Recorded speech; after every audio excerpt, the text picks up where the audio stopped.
Halo, assalamualaikum warahmatullahi wabarakatuh. Apa kabar sahabat properti? Jumpa lagi dengan saya di video Icon Property, informasi dan konsultasi properti. Oke, sahabat-sahabat properti, hari ini saya sedang berada di kampus Doa Vale. Karena kondisi di lapangan hujan, saya tidak bisa membuat video di lapangan ya, sahabat-sahabat properti. Tapi saya tetap bisa sharing ke sahabat-sahabat properti semua, terutama yang kemarin sempat kontak ke saya, Pak, bagaimana cara memiliki rumah tanpa KPR? Ya, kemarin kita sudah bongkar bagaimana Mas Dwi bisa memiliki satu unit rumahnya tanpa KPR dan prosesnya kurang lebih 4 tahun. 4 tahun lebih cepat. Oke, ya. Oke, sekarang sahabat-sahabat properti saya mau sharing tentang bagaimana cara memiliki rumah tanpa KPR. Oke, ya sahabat properti, memiliki rumah memang mungkin salah satu belanja kos kita yang kita keluarkan dalam jumlah besar.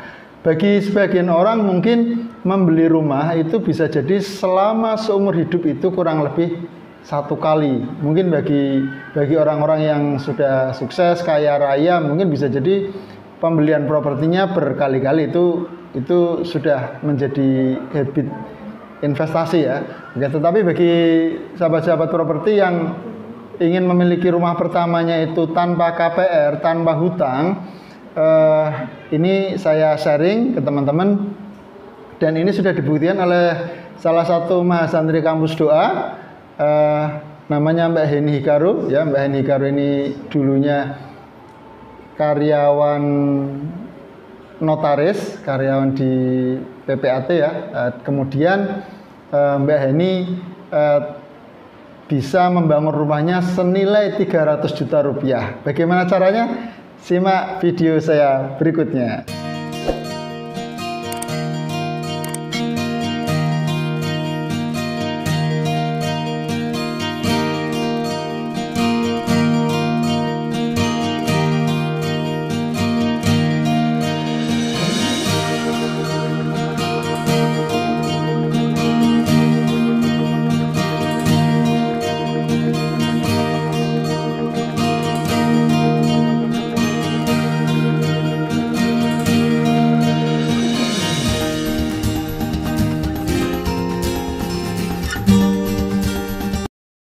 Ya, oke, terima kasih sahabat-sahabat properti. Ya, bagaimana caranya? Ya, bagaimana caranya? Saya ngasih contoh. Ini contoh nyatanya Mbak Heni. Itu bagaimana Mbak Heni ini memiliki rumah tanpa KPR. KPR itu apa? KPR itu kredit pemilikan rumah. Kurang lebih jangkanya hutang itu sampai 20 tahun. Itu paling lama. Ada yang 15 tahun, ada yang 10 tahun, ada yang 5 tahun. Jadi selama waktu itu sahabat-sahabat properti kalau ambil KPR berarti menyiapkan diri untuk hutang selama itu, sepanjang itu. Bahasa guyonnya orang Jawa adalah sahur sepuh ya. Nyauri sampai sepuh, nyauri sampai tua nyauri hutang terus. Lah kapan selesainya? Nah, ini bagi sebagian orang yang punya mindset anti berhutang, itu tidak mau atau kurang pas dengan cara KPR. Lalu solusinya seperti apa yang dilakukan oleh Mbak Heni? Oke, Mbak Heni salah satu mahasantri kampus Doa itu memulainya adalah dengan cara berbisnis online. Ya. Berbisnis online ini saat ini sangat dimudahkan ya dengan era digitalisasi, internet marketing, bagaimana kemudahan akses itu ada di genggaman kita, ada di handphone kita, ada di Android kita, itu memudahkan kita untuk mengakses atau ketemu atau berinteraksi dengan banyak orang. Lah, yang salah satu bisnis online ini sahabat-sahabat properti bisa milih. Sahabat properti bisa milih. Artinya milih itu mau ambil yang jangka panjang, pendek, menengah, atau berdasarkan produknya. Jadi ada produk-produk yang memang penjualannya lebih cepat, seperti kuliner. Kuliner itu apa penjualannya jauh lebih cepat karena harga kuliner itu cenderung murah.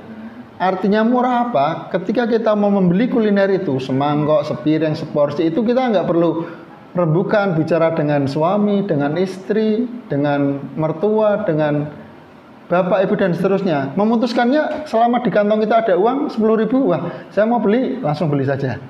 Itu kurang lebih kalau kita berbisnis kuliner. Kemudian dari kuliner ditarik ke online. Ya, keuntungannya di kuliner itu juga bagus.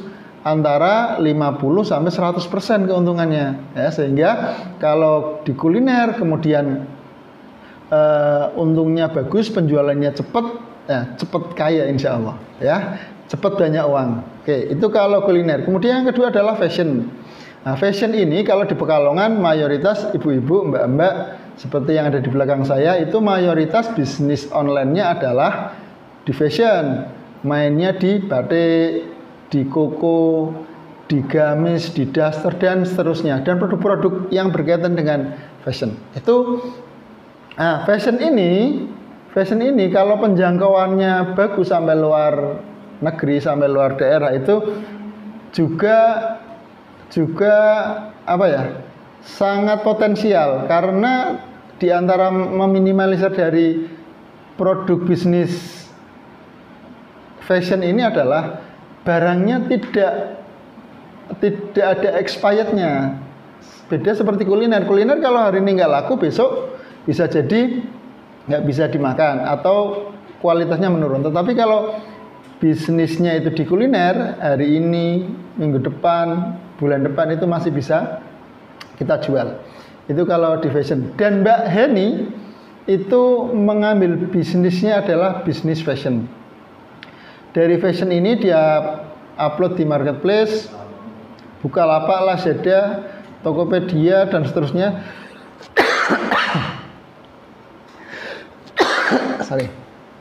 Itu produknya mampu diakses di berbagai daerah, termasuk diantaranya sampai diekspor ke Malaysia dan Brunei Darussalam. Itu contoh Mbak Heni Karu. Terus apa ujuk-ujuk? Apa langsung begitunya langsung bisa punya rumah, Mbak? Enggak. Kurang lebih Mbak Heni Karu berproses di bisnis online itu kurang lebih sekitar 1 tahun lebih sedikit. 1 tahun lebih sedikit itu digunakan betul-betul, dimaksimalkan betul-betul untuk menjalankan bisnisnya.